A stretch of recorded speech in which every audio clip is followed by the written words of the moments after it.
What is up, y'all? Happy new comic book day. I know it's been a while since I've posted over here, but I am trying to be better. So I just wanted to start back up today on New Comic Book Day. There's a lot of great stuff that dropped this week. So let me show you what I got and kind of what I'm thinking about each one.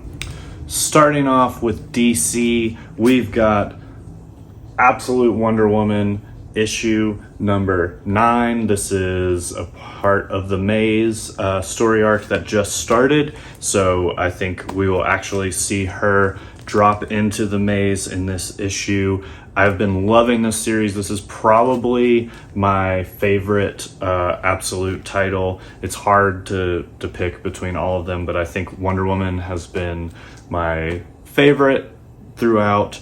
It seems like we're moving towards finding more Amazons in this story arc.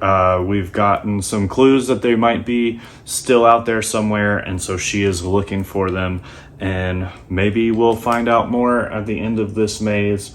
I cannot wait. I've been loving everything Kelly Thompson and Hayden Sherman have been doing on this book. It's just a gorgeous book, and I cannot wait to see where it goes. Next up, we've got another favorite of the Absolute series, Absolute Martian Manhunter. This book is awesome. It's trippy. It's weird. Camp and Rodriguez are doing some fantastic stuff inside this book, and I just cannot wait to see where it goes. The last issue was pretty wild, pretty trippy, with kind of the White Martian stuff. I love the interaction between John Jones and the Martian Mind Hunter. Such a good, interesting take on this character and these two and how they're working together. I love how they're starting to blend the worlds together, and the art is just fantastic. Some of my favorite art coming out of really any publisher. It's so good, and I cannot wait to see. I believe this just got up to 12 issues. It was only supposed to be 6, and it got bumped up to 12, so super stoked about that. If you're not reading Absolute Martian Manhunter, it's a wild ride. It's so good. Definitely check it out. Another book I'm super excited about, Green Arrow. This is issue 25. I was late jumping onto this series with the Freshwater Kills story arc. I had got it after it had already come out, but I picked up every issue, devoured it. This is some incredible storytelling in here. Chris Condon is doing just absolutely fantastic work. I love the story that they're telling and the way that they're using Oliver in this series. It is so good. I cannot recommend it enough. Definitely check out the first story arc, Freshwater Kills, and I'm excited to see where this goes. It looks like maybe some tragedy. We'll see what happens, but I cannot wait, and this Green Arrow run is shaping up to be one of my favorites, hands down. Next up, we've got Justice League Unlimited, issue number 8. This is the final part of the We Are Yesterday story. I am going to be honest, I haven't been reading the We Are Yesterday story arc. Sometimes with these event stories, I wait until they're all out and then I read them just like straight back to back. It helps me keep track of everything with the amount of books that I'm reading. With the story crossovers, sometimes it's easier for me just to wait until the crossover is done and then read it all at once. So now that this is the final piece, I'm going to crack this open this week and read all of the issues, and I cannot wait to see what happens here. I've heard that it's going to, reshape a lot of the DC universe moving forward. So we'll see if that's true and kind of where it goes. But I've seen a lot of people, now that it has picked up about halfway through this event, have been really loving this, so I'm excited to see what happens. I mean, it's Mark Waid and Dan Morris, so I'm pumped just for that. And lastly, from DC Sonic the Hedgehog. This is another one that I haven't read. 5-issue mini. I'll just slam through it. once it's all done. But it seemed fun, and it seemed like a fun read, so we got this one. That's all from DC. Let me show you what I got from the indies and Image stuff. A lot of great stuff there I'm really excited about. First up, from Oni Press, out of Alcatraz, issue number 4. I love this book so much. I think it's really great.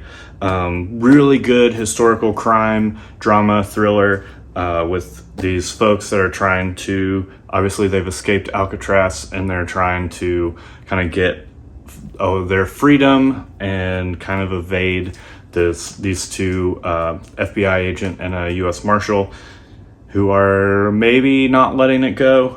Really great story. I think there's a lot of really cool historical context in here.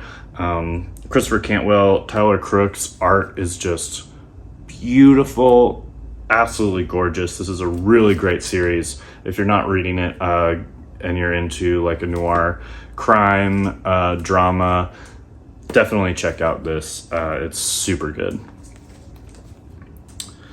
And on to Image, we've got Crisis, assorted crisis events, this anthology kind of all taking place in the same world where all of these different time and multiversal events are happening on a normal basis, and each story kind of follows different folks. So it's a great anthology series tackling some really interesting concepts and with some pretty relevant commentary. I think this book has been really fun. The last issue dealt with kind of some immigration issues and some kind of this idea of being replaced. Super interesting. It was a really good read, kind of examining who are our neighbors. Super good. Cannot recommend this enough. I really enjoy it, and it's nice to just have an anthology book to look forward to where you don't have to worry about what happened last issue. Another banger, Seasons. I've been loving this book, Rick Remender. This is such a little trippy ride. The art is gorgeous, very Miyazaki, creepy horror vibes. It's bright, it's colorful, following the Seasons sisters as they are dealing with this weird circus that's coming and maybe killing everyone. Super fun read. I really love this book. Can't wait to see what happens in issue 5 with these sisters, and maybe they'll start getting along, maybe they won't.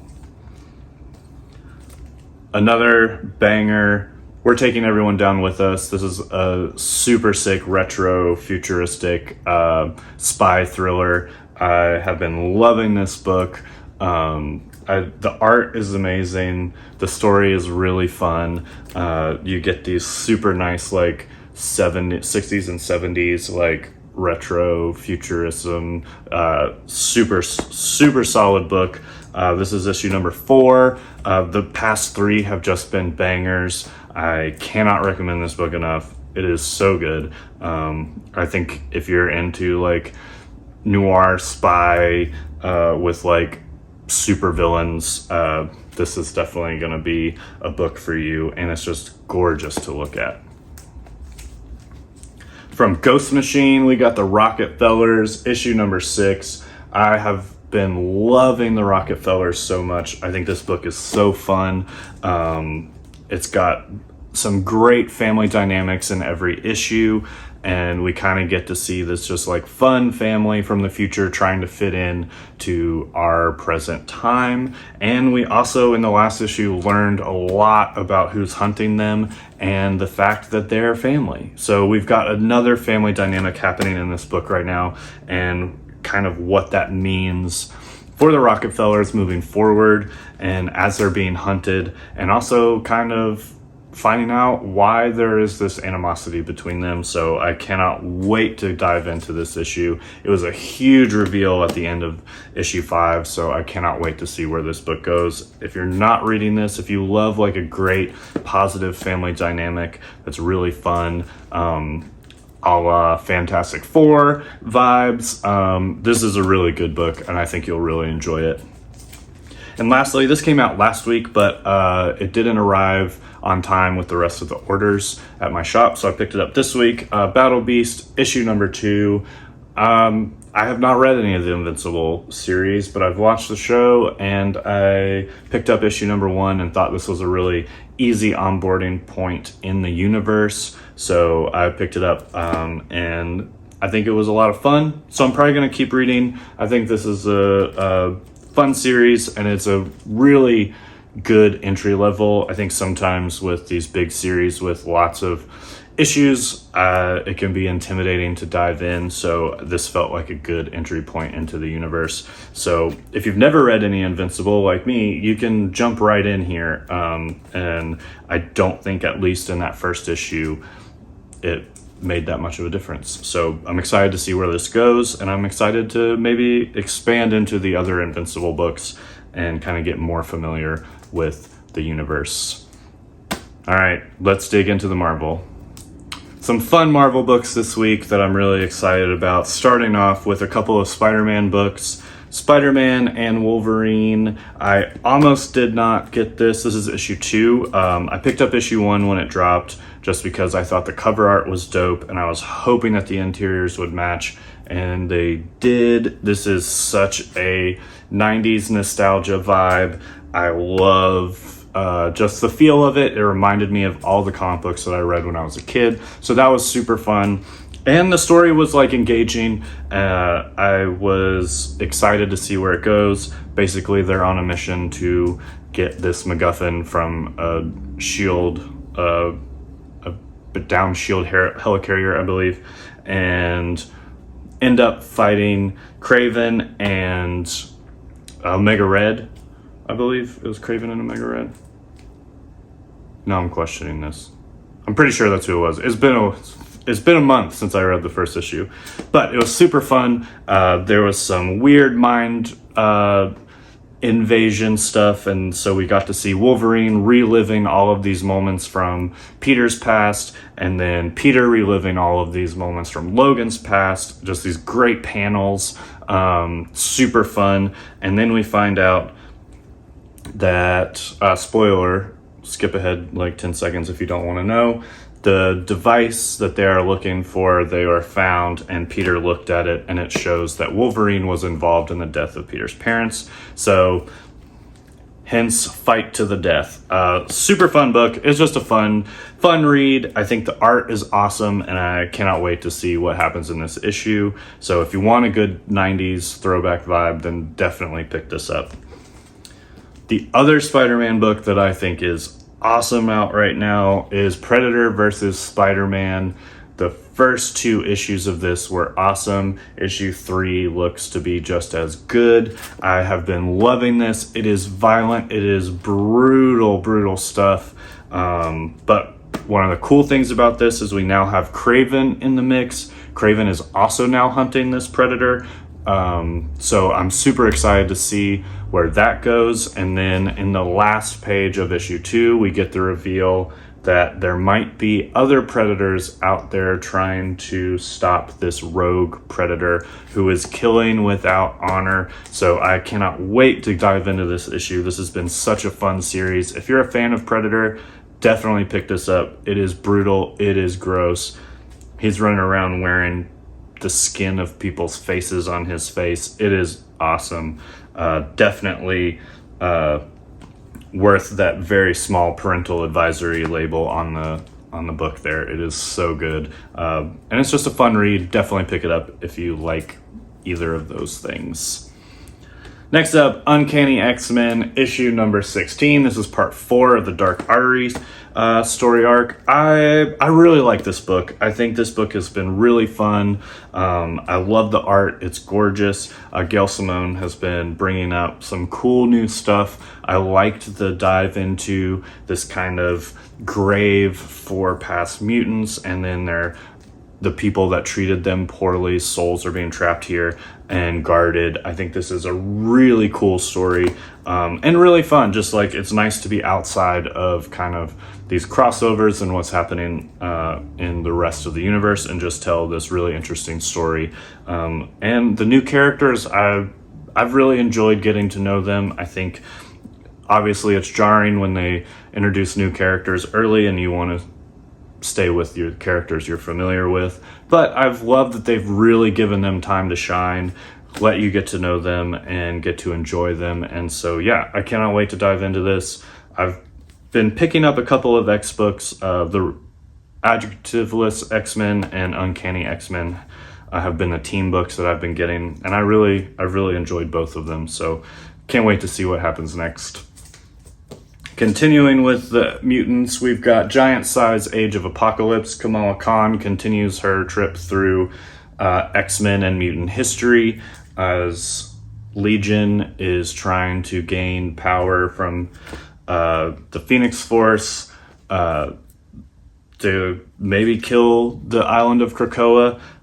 Super interesting. I love this. It's been fun. It's been a fun read. It's been cool to see Kamala go through all of these different seminal points in X-Men history. The first one was Giant Size X-Men. That was a lot of fun, getting to see her interact with that Giant Size X-Men team.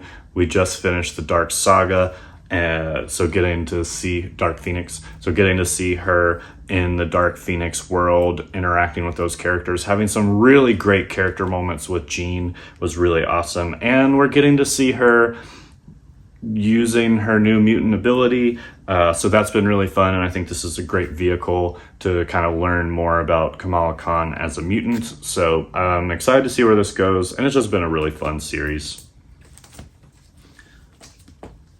The Vision and the Scarlet Witch, issue number 2. I really liked issue 1. I thought it was good. I haven't been keeping up with where Vision and Wanda have been. I haven't been reading. I think Vision is in the Avengers title, and I haven't picked up the Scarlet Witch book. But I thought with number 1, this would be a great place to kind of jump on, and it was. It made onboarding on that issue like really easy, and I love these two. And so we've got White Vision, trying to find out what happens there. That'll be really interesting. Can't wait to dive into this story and see where it goes. Another issue 2, The Thing, the world's greatest clobbering machine. I really thought issue 1 was really solid. Ben Grimm is on a quest to find the daughter of an old friend. I thought it was just, a really fun story.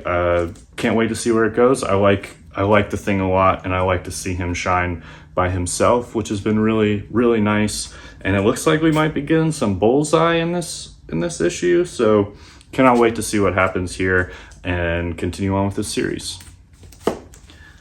And lastly, the last thing that I picked up this week, Superior Avengers, issue number 3. This is part of the One World Under Doom. I picked it up just to see kind of where this tie-in would go, and they got me hooked on the kind of premise of issue 1. These Avengers that Doom has set up from the future have come in to serve him as his Avengers, and we find out that they're really here to try to stop him from taking over and destroying their futures. So really interesting premise. They're kind of doing some behind the scenes espionage to try to take down Doom.